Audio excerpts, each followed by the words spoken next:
Hey, super awesome listeners. This week we've got part two of Jen's interview with Derek and Willie from the Austin based improv troupe Lawn Party.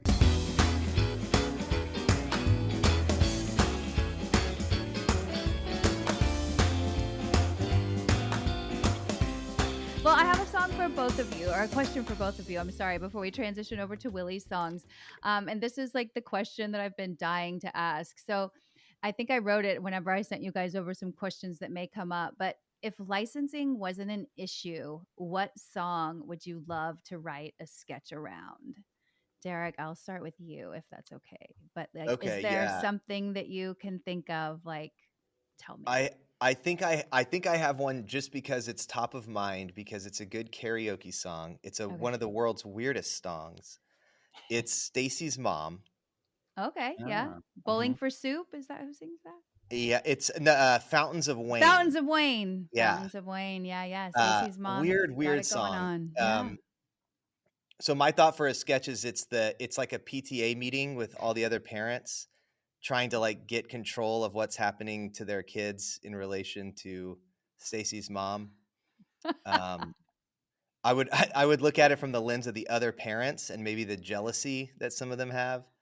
Um, so I don't know. That was just I recently did that, like sang that song, and I was just thinking about like how weird these lyrics are, and yeah, I don't know. Maybe it would be a good sketch to see the other side of it. Really get into it, you know. Yeah. Well, I think, and I love that. That's always one of my favorites whenever, I think SNL's having a moment right now by turning the songs around and throwing in the Domingo, the character that Marcelo Hernandez is playing. Like they've been doing that a lot lately. They had a great skit a few years back when Vanessa Bayer was still in the cast that they did around the outfield song Your Love, where it was like they were literally like he would sing Josie's on a vacation far away, and she'd ask a question and then like the song lyrics would be the answer to that. And so definitely Stacey's mom sort of like, yes, it fits in that wheelhouse too. What about you, Willie? Is there a song, like, again, licensing doesn't matter, you can have any song in the world that's ever lived, like, is there one you're dying to write a sketch around?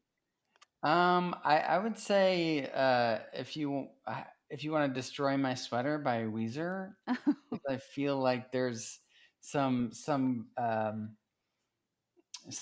going on there, with the conflict of destroying the sweater and where did the sweater come from and why did they want to destroy the sweater and it's something that's such an issue that's so minute but just could be funny to explore. To see. Yes. Okay, good. Like, I don't know why that question was like such a burning question for me, but I'm like, I feel like that would be hard to do. But then I think you mentioned it too. Like, are there ever times in the writer's room where you like just go with like some sort of crazy prompt to just see if it inspires creativity or, something like that? Does that Yes. Absolutely, yeah. Yeah, I would Those think. are the best ideas that just getting things just like this, using inspiration from uh, different forms of art, painting, music, sculpture, just anything, and just mixing it all together, throwing it at a wall, and being like, "Ooh, that'd be cool if this doctor were at a baseball game and he was in this situation." And you just kind of throw it together and see what happens. And I think also like one of the things that this group was really good at and really helped me with is to think about like the humor in sort of smaller nuggets that are character driven rather than like trying to go too grandiose and thinking about like, oh, a sketch needs to like say something. It's like just find a really hilarious character and a really hilarious moment to put them in and see what happens, you know. And so that was really fun to like I think some of the best ideas often, you know, you take stuff from your life or you saw someone do something and you're just like, what if we, what if that was like a coach of a little league team or whatever? Like you just put them in weird places and see what happens. And it was really fun to work that way. And I think everyone was really like open to working that way, which was cool.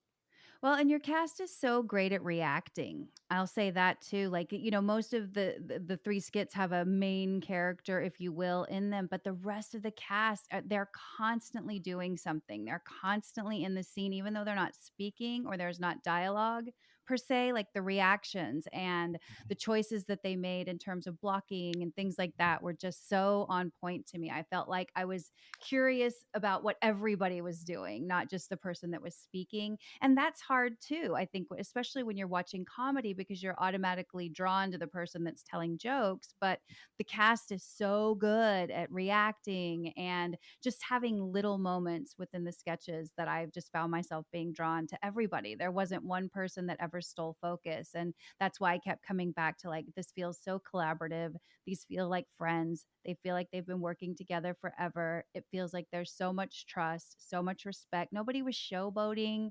I think that's hard sometimes when you get a lot of comedians in a room together. Like, somebody's going to showboat. I didn't see any of that in those three sketches. It felt like it was so well balanced and collaborative. I think that's got to be so hard to do. And I think it's got to come from you guys. I think it has to come from the top that you're encouraging that.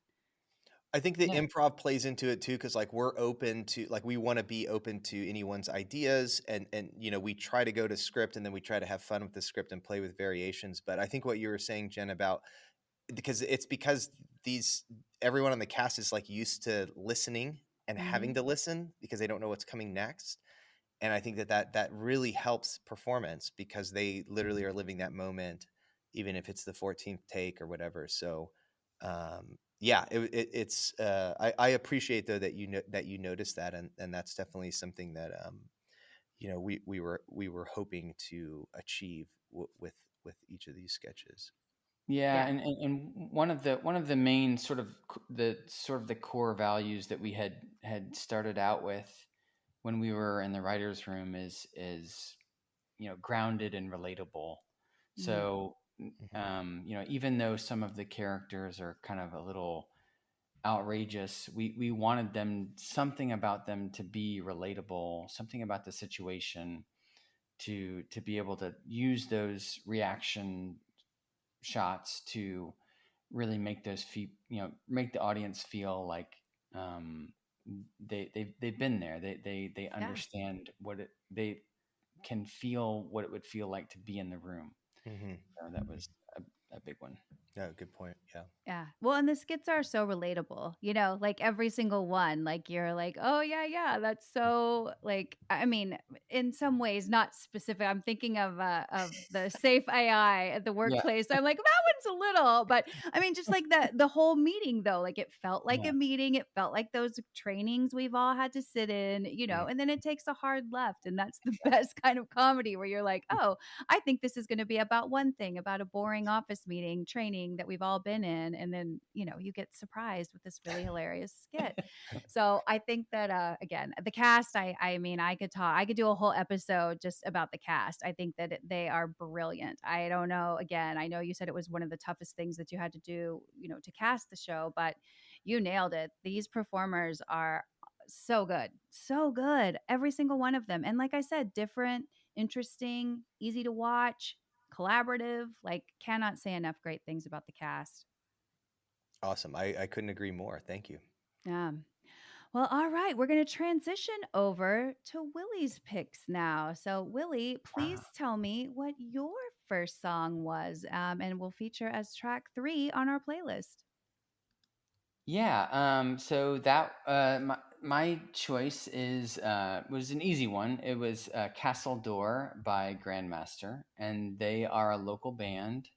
Um, they're a sort of a bigger band that goes all out on their shows. And the reason I chose this, and we chose this for the intro, was that it just kind of gave the feeling of just a sunny, just unbridled fun between friends and neighbors. And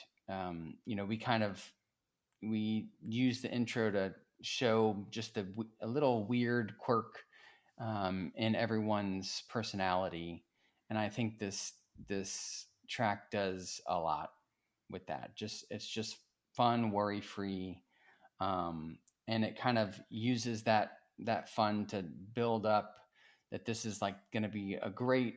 The intro kind of builds up to show that this is going to be a great party. Everything's going to be great, and then in the end of the intro, we kind of bring everything down to reality to where they're all just basically stuck in this hot kiddie pool together and just um, you know living the real life that we all live. But it's of so yeah. great. It's so great. And you guys, like listeners, when you're listening to this song, like you can visualize it, right? Like close your eyes and think like, pastel, beachy, bright Miami Beach colors, and then I think of like each individual cast member doing something completely quirky and silly. My favorite I'm going to shout out was Casey Beeler. She's got like a pill organizer that she's playing with on a lawn chair while the song's playing. And then she takes a couple pills and then she has a water gun and squirts the water gun in her mouth to swallow the pills. And I'm like, I don't know if that was directed or if she made that up, but it's genius and I've never seen it before. So you get that for the whole song though, with each cast member doing their own kind of quirky thing. Yeah, that was definitely a collaboration for sure. Oh, I love it. I loved the opening. It set the tone. It got me like sucked in immediately. And I think that this song is such an important part of that because it does. It sets that this like we're gonna have a good time. Like no matter what happens, and some wacky stuff might happen, we're Mm-mm. gonna have a good time. And at the end of it, we're all still gonna be friends. We're all still gonna be playing. We're all gonna get through it. Like it's just it all. And I don't know how long is that opening? 2 minutes? Like I don't know how I was able to get all of that in such a short amount of time, but you do. Yeah. Mm-hmm. And also, I was gonna say when we were playing the intro on mute and playing different tracks, and when we came to Castle Door, it was just like a no brainer. We were like, That's it. "That's it." Yeah, it works perfectly. And I love a song that I can't tell if it's an old song or if it's a new song that just sounds old. Yeah, And yeah, so I love that the song nailed it. I was sure it was from a 70s band that I had missed. I'm like, how did I miss Grandmaster? Like, what's wrong? I'm like, oh, wait a minute. And it sounds like they're kind of like a super group of Texas yeah. musicians, right? Like they're And they put all on they put on awesome shows. It's part theater, puppets. it's part cult. It's amazing. It's like so much fun. So yeah, if you haven't had a chance to go see them live, definitely do it. They sound that I said good like went deep on the album. I heard this song and then I just went and listened to the whole thing because I Nice. was like Yeah. these guys are fantastic. So love. Thank you for bringing this song to me, Willie. I will Yeah, be listening for a very long time. yeah, for sure. All right, well let's bring it home. Tell me what your second pick was. My second pick is a song that I listened to quite a bit when we were coming up with the idea for Lawn Party. And it's the song is called "Life's a Joke," and it's by the band Islands. And so it's kind of an upbeat song, but it's got some sort of like dark um, undertones. But yeah, it's kind of depressing a little bit. But the whole idea is that life is a joke, and that's kind of what we were, when we were coming up with the idea. I was trying to pull from all these things that we were seeing in the news, and just how, for a while, how just depressing it was to just watch stuff happen in the world. Yeah. And so, the idea was, you know, that we would kind of pull from some of the weird things that happened in the world, and some of those um, things, and just make light of it, just kind of just Yeah. touch on those. Mhm.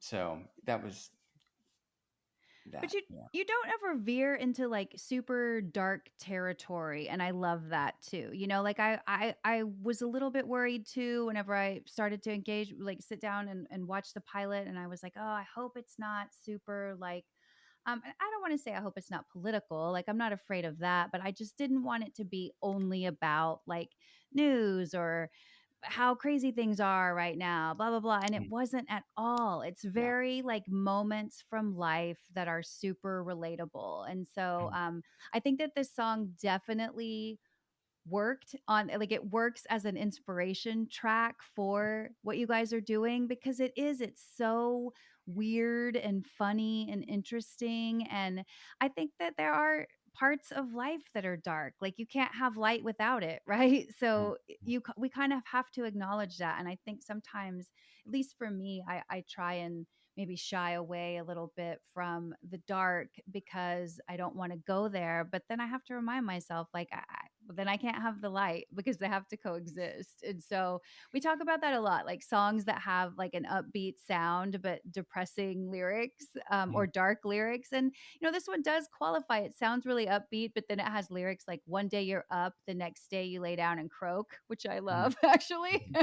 And then the pain that comes with love is what's in store. Like, Mhm. like, okay, but still we sign up for it because it's that important and it's that magical when we do nail it. And so that's kind of what this meant for me in terms of like how this song featured in is like, yeah, you know what? There are some things that are crazy and hard, but thank goodness we have keen observers in the world that write things like comedy about these things that happen so that we can laugh at it. We can have a lighter side. And so I think that this song nails it. I also love the line where he said life's a gas, but I say life's a joke. Mhm. It kind of reminds me like when you can't cry, you gotta laugh. Yeah. Mhm. Hmm. And I Yeah. think I think comedians just appreciate the painful parts of life differently than the rest of us, maybe. I don't know. Do you guys agree with that or no? Like, I just think comedians, like, they see it differently. They see it maybe as material instead of sadness. I don't know. I think it's the only way that that that they can, they can Mhm. which I think. But yeah, I mean, I feel like the comedy and tragedy have always been kind of tied together, and I think in like Willie was saying, like there's a lot of things to not feel too great about in the world, and so we think laughter and like just getting people to like uh build community around laughter is really important.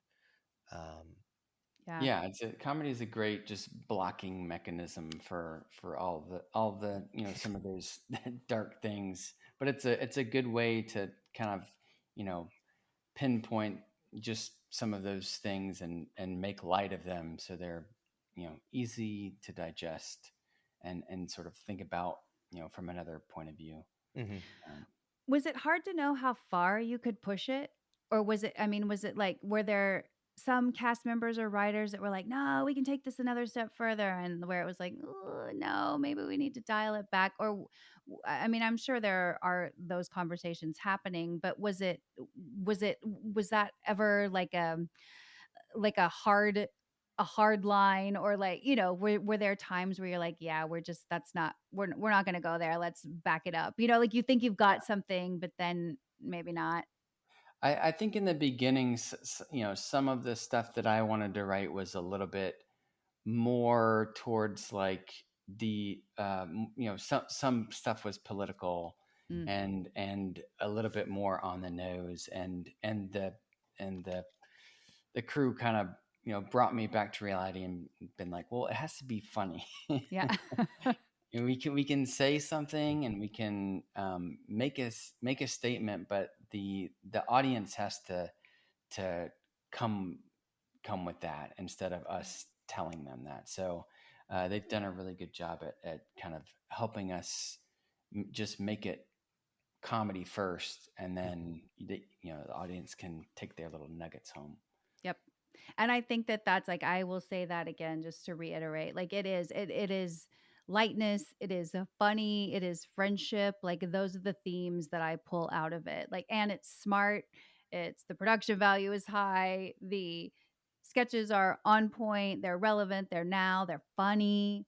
The cast is great. Like I said, costumes, locations, all of it. And so I don't want anyone to walk away from this episode thinking like, it's dark or it's political or any of those things. Yeah. It's not at all. And I think that that's kind of why we're sort of framing it up this way, so that people know it's not anything but funny, just really funny. We're Well, gonna take you on our pitch meetings, Jen. I was You're gonna yay! say, I think we just found our executive producer, Willie.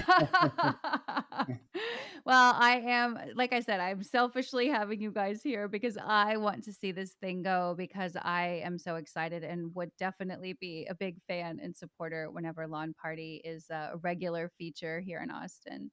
That's So awesome. with that, tell me what's next. What's next? Tell me about the Kickstarter, how long it's running, what you guys are hoping to accomplish. Like, we've got Yeah. some folks listening that can help. So let's talk about it. Absolutely, yeah. Yeah, we're running a Kickstarter. So, like you said, we finished a 22-minute pilot. We self-financed that. We did what we had to do to get it done. Now we have this like incredibly high production value piece that we're very proud of, and we're submitting it to a bunch of festivals in their pilot categories. And Great. while that's going on, we realize that nowadays, especially, it's really important to build an audience natively, and we think we have all the tools to do this with this amazing ensemble cast, and having worked together already for a year. So the fundraiser on Kickstarter is to provide the funds to make a bunch more sketches that we'll release all over social media, create shorter sketches and more simplified versions of the stories we're telling, as well as like character explorations and stuff to just really let these folks shine, and give that access to everybody, while we're kind of waiting on the next steps for the pilot. So that was the origin of it. It runs through Thanksgiving, Okay. um, and we're doing really great. We're about 40% of the way funded. Our goal Amazing. is 30K, and so that's been super special to see. But of course, we would love more support. After things start hot, these campaigns usually start to lull a little bit. So we really appreciate you letting us come on and talk about it, and hopefully point people that way. And for donating, you also get to watch the pilot. And if you've been listening to Jen, she thinks it's pretty cool, so you should I probably do do. that. And then also we're throwing a big party, a lawn party, on December 6th. And so tickets can be received if you donate on the Kickstarter. And then we also have an Eventbrite link where you can buy tickets there. And it's going to be awesome. We're going to have live stand-up from the cast members. We're going to improv some of the sketches that we wrote but didn't shoot. Jane Leo's going to perform live music. We're going to have food, drinks, games, raffles, all that stuff. So you can find all that stuff out like by looking at the Kickstarter page, and it'll point you in all the directions, or following us at Lawn Party Comedy on Instagram.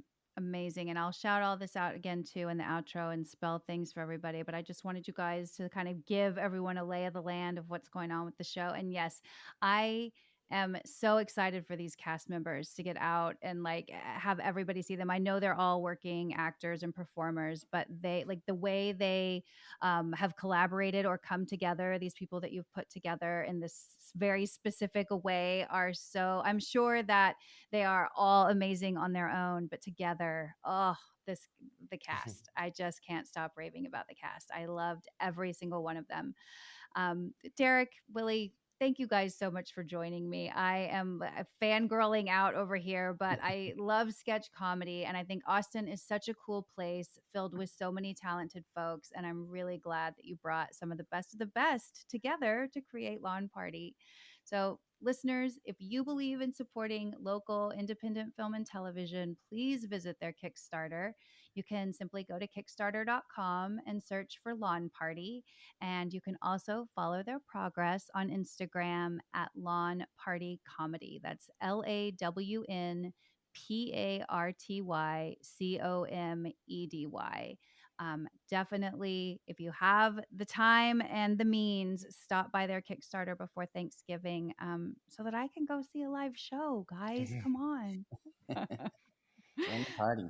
Right. Yes, I'm ready. Well, Thank you so much for joining me. And listeners, last but not least, before we end this week's episode, please be sure to follow, download, and share the show. And if you love listening, drop a review on Apple or Spotify for us.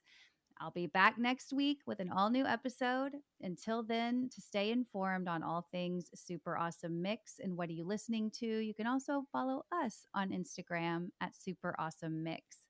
Thanks for listening, and please join me again next week to find your new favorite song.